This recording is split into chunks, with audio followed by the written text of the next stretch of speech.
In May 1974, peace in a quiet Florida neighborhood was shattered by sudden gunfire. Neighbors rushed outside, unaware that what they'd just heard marked the beginning of a mystery that would remain unsolved for more than 4 decades. Freddie Farah was born in 1940 and by the age of 34 had built a good life for himself and his family. He was married to his beloved wife Naja, and together they raised 4 children in a home filled with love, laughter, and the steady rhythm of everyday life. Friends described Freddie as warm-hearted and reliable, the kind of man everyone could count on. Freddie worked hard to provide for his family. He owned and managed the Grand Park food store on Kings Road in Jacksonville, Florida, a small, busy convenience store that had become a familiar stop for locals. Life seemed good, simple, and steady. But what appeared to be an ordinary May morning would soon turn into a day of tragedy. On the 22nd of May, 1974, Freddie began his day as usual, serving customers behind the counter. But before noon, an unknown man entered the store and demanded money. It was a tense moment. What should have been a routine robbery turned into something far worse. Freddie, likely trying to calm the situation, stepped back from the register. The suspect moved closer, gun in hand, and without warning, opened fire. Police arrived within minutes, finding Freddie gravely wounded. Paramedics rushed him to the hospital, but despite their best efforts, his injuries were too severe. Freddie Farah passed away that same day, leaving behind his wife, his 4 children, and an entire community heartbroken. Detectives quickly began their investigation. Witnesses recalled hearing a man shout, "Give it to me," or "This is a holdup," before the shots were fired. One witness saw a black male fleeing the store immediately afterward. Curiously, though, the robber didn't take a single dollar. The cash register was untouched. This strange detail led investigators to wonder, was this really about money, or was something else behind the attack? Despite their efforts, fingerprints collected, witnesses interviewed, no suspect was ever identified. With time, the leads dried up. The case grew cold, tucked away in storage as decades passed. Then, in 2016, more than 40 years later, the Jacksonville Sheriff's Office Cold Case Unit decided to take another look. Thanks to new forensic technology, they were able to re-examine the old evidence, including the fingerprints lifted from the store back in 1974. Using a modern automated fingerprint database, detectives searched for a match. And in 2017, they finally found one. A fingerprint matched Johnny Lewis Miller, a 60-year-old street performer living in New Orleans. Miller's prints were in the system from prior arrests, and this digital connection led investigators straight to him. Miller was arrested and charged with second-degree murder and attempted armed robbery. During questioning, he admitted to being involved in the fatal robbery attempt, though he never shared the full story of what happened that day. In 2018, he reached a plea deal, pleading guilty to a reduced charge of manslaughter. His sentence was counted as time served 344 days already spent in custody. Part of that agreement included something unusual. Miller had to face the Farah family directly to explain his actions and express remorse. It was meant as a form of restorative justice, a chance for truth and closure after decades of silence. For Freddie's family, it was bittersweet. Justice had come, but so had forgiveness. His son Bobby later said, "People may laugh at me for saying this, but I almost feel sorry for him. He came from nothing and goes back to nothing. I was 6 when my father died. I just needed answers, and now, I finally have them." As Miller left the courtroom, he whispered, "Thank you," toward the family. Bobby responded with a small nod and a thumbs up. After 43 years, the case of Freddie Farah was finally closed, a testament to persistence, technology, and the enduring strength of a family who never gave up hope. In May 1998, residents of San Francisco's quiet Diamond Heights neighborhood were stunned when police discovered a brutal crime scene hidden behind the doors of a modern apartment complex. The victim was a young woman named Lisa Valdez, someone whose life, once full of promise, had been cut short in the most horrific way imaginable. Lisa was born on the 6th of September, 1961, and grew up in San Francisco. She was smart, ambitious, and full of energy, the kind of person who brightened a room simply by being in it. After studying computer science, she began working as a computer analyst, a respected and growing field at the time. Friends described Lisa as outgoing and compassionate, someone who balanced her professional life with a deep love for her friends and family. By her mid-30s, Lisa had built a life she was proud of. She lived alone in a cozy apartment on Goldmine Drive in the Diamond Heights area, a safe, tight-knit community overlooking the city. From the outside, everything in Lisa's world seemed perfectly ordinary. But beneath that calm surface, something dark was waiting to unfold.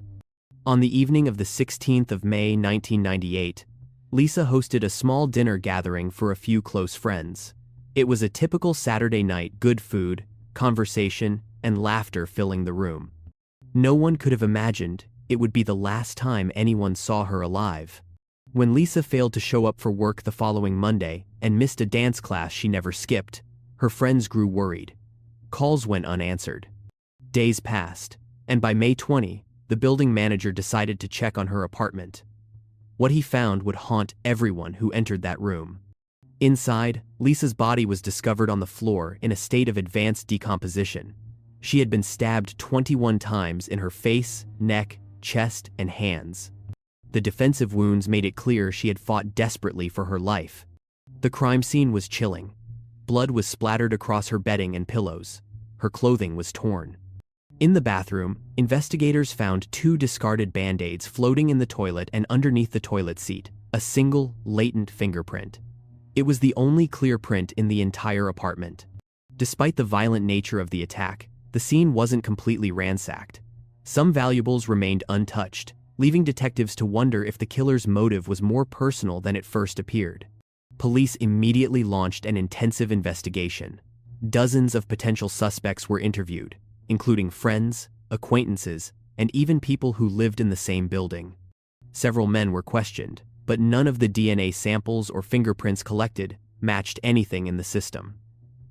By the end of the year, the leads had dried up, and Lisa's case went cold. Years turned into decades. Lisa's family and friends never stopped hoping for answers, but the trail had gone silent.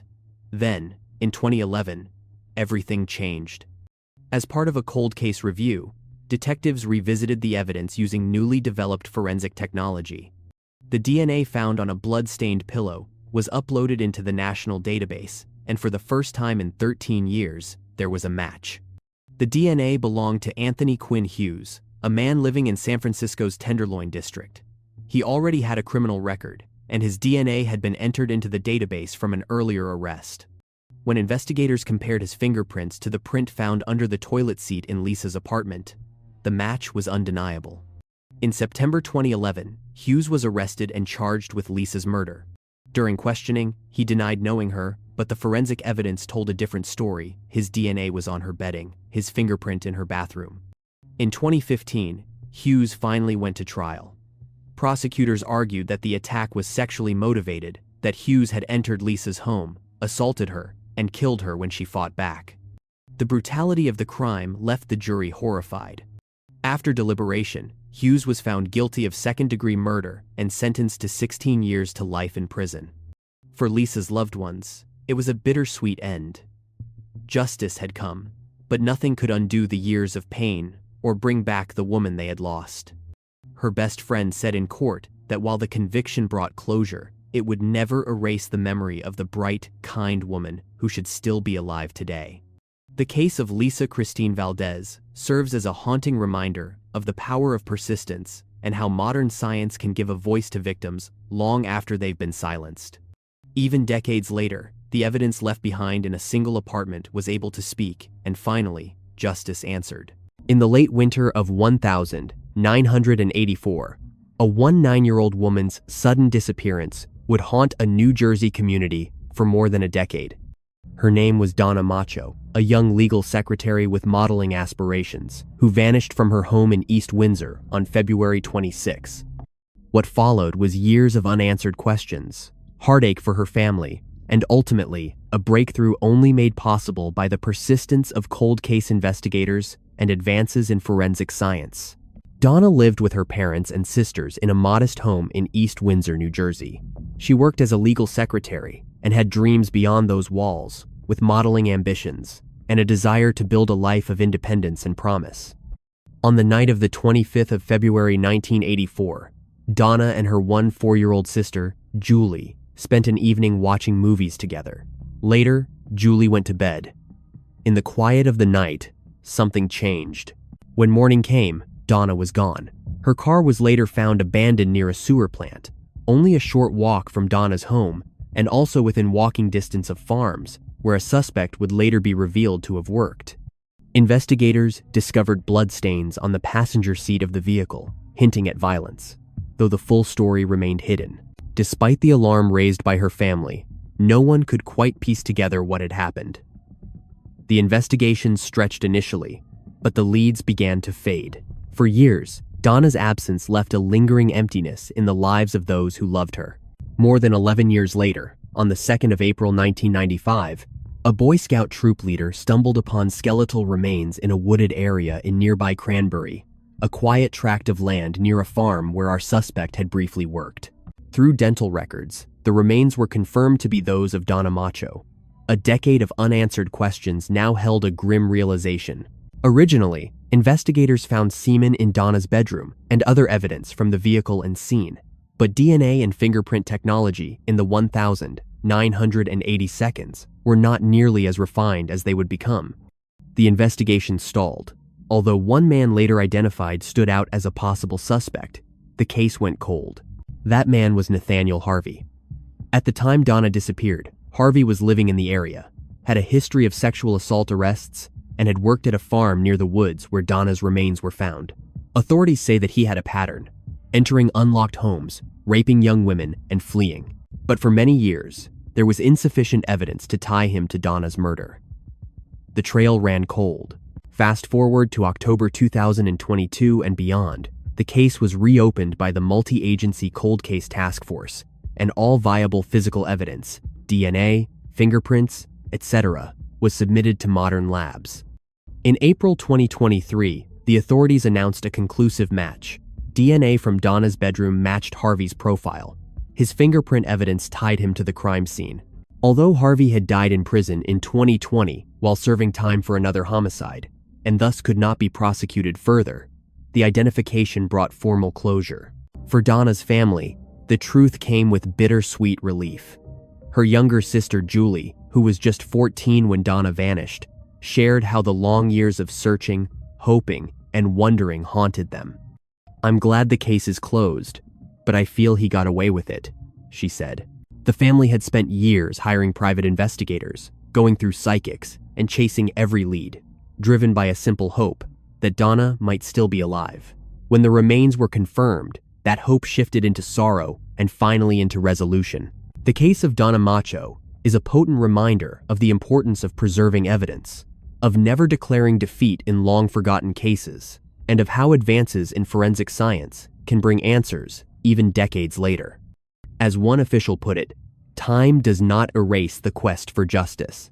While no punishment was handed down for Donna's specific murder, given the suspect's death, the identification brings a measure of closure. Donna's life ended too soon, but her story now stands as a testament to persistence, hope, and the enduring power of truth. Donna Macho may have been just 19 when her life was taken, but today her memory is honored, and her family finally has an answer they so long prayed for.